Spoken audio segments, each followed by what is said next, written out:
Hello everybody. So it's been incredibly cold and we woke up to the main water line frozen. So luckily Don got that. Hurried up and got it thawed out before it burst the water line. But he has the normal water lines running along the ceiling on purpose so they don't freeze instead of under the house. But the big main water line comes from in the ground and it's under the house, so it froze. Yeah, it froze right at the floor where it comes from up out of the ground, up to the house, and then through the floor. And it was frozen right at the floor level, so... Yeah, but it's been very cold lately.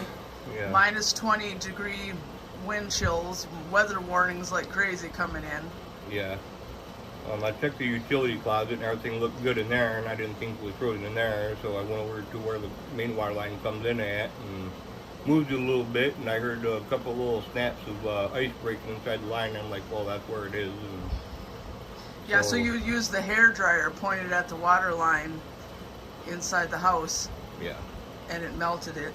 Yeah. But we've also been having trouble with the tub drain freezing, because last night he took a shower and the water wouldn't go down, and it was frozen, and he had to pour boiling water into the bathtub. Yeah, that ain't nothing new there, because that's always frozen before in the past, but... Yeah, because the pipes are under the house. Yeah. But, yeah, that's all I do for that, you know, is just boil up some water and just pour it down, and it thaws it right out, so... Yep, and here's Spotted Leaf. Come here. Come here. Aw, you're a good girl.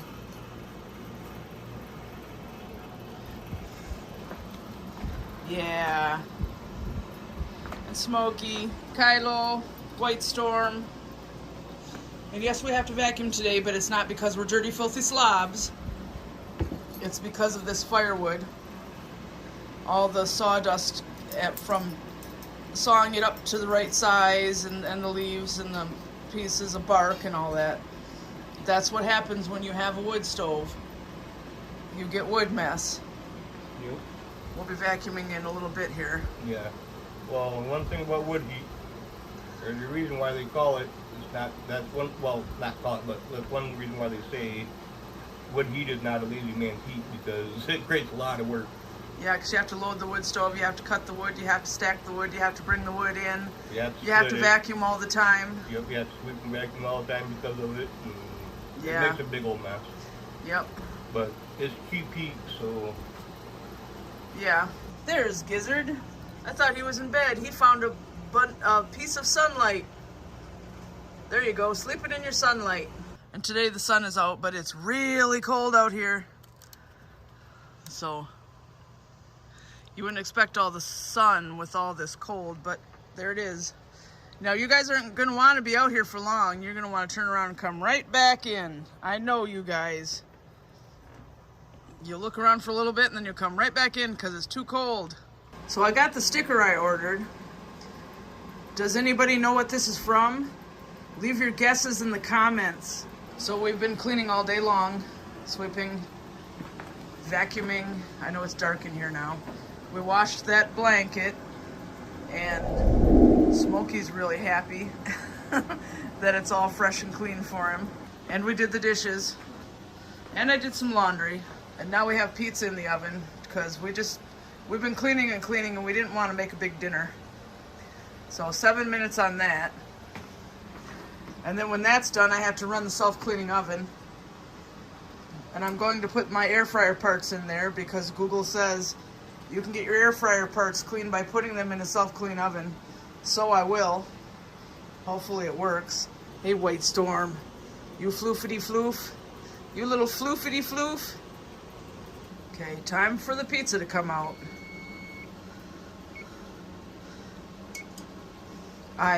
It's just a DiGiorno pizza. Pepperoni. And I added yellow peppers and mushrooms to it.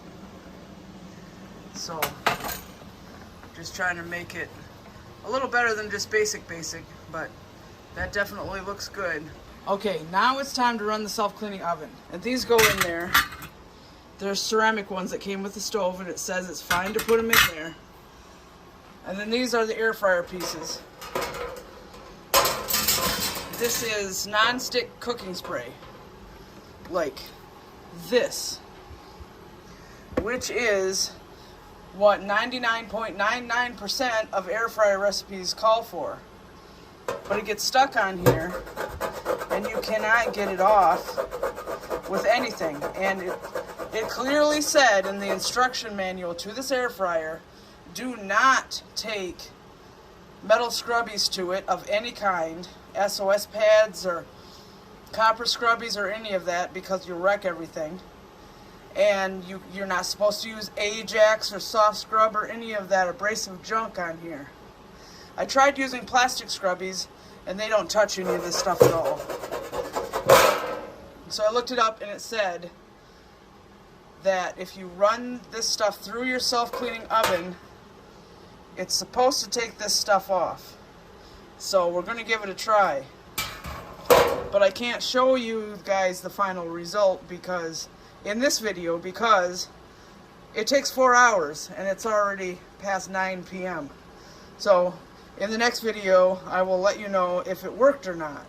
So that's going to go ahead and wrap up this vlog. There's nothing else to do but wait the 4 hours for the self-cleaning oven to get done. I might not even open it up until morning. But I will let you guys know in the next video if doing that took all that cooked on cooking spray off the air fryer parts or not. Because it's all supposed to turn into white powder and you wipe it off with a paper towel. Just like what happens to the burner trays and the inside of the stove when you use a self-cleaning oven. That's what's supposed to happen. But in the meantime, we're going to go ahead and say goodnight, and we hope you enjoyed the video and that you like, subscribe, comment, share, and you're having a good night. Say goodnight. Say good morning. Say goodnight, all you kitties out there. And Gizzard's in bed. Say goodnight, White Storm. And we'll see you next time.